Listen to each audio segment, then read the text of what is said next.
નમસ્તે, હું ભવ્ય વર્મા, જિલ્લા કલેક્ટર અમદાવાદ.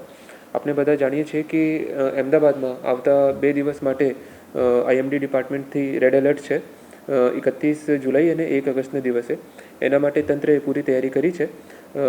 અમે લોકો બધા જો કન્સર્ન સ્ટેક હોલ્ડર્સ છે, કન્સર્ન ડિપાર્ટમેન્ટ છે, એમના સાથે આજે પણ એક મિટિંગ થઈ હતી.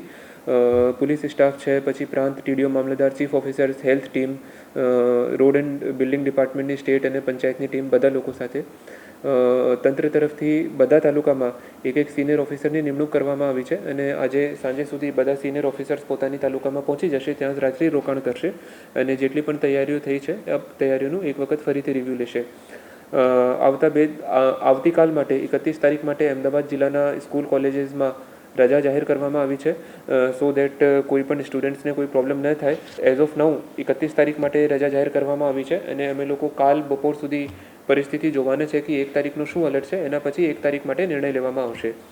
આપણી પાસે જિલ્લામાં 3 ટીમ્સ અવેલેબલ છે, સ્પેસિફિક ટીમ. એક એનડીઆરએફ ટીમ અવેલેબલ છે અને 2 એસડીઆરએફ ટીમ અવેલેબલ છે. આ ત્રણેય ટીમ આપણે ધોલકા, બાવલા અને સાણંદમાં સ્ટેશન્ડ છે અને જે તાલુકામાં અમે લોકોને જરૂરિયાત પડશે એ તાલુકામાં એ લોકોનો ઉપયોગ કરવાના છે.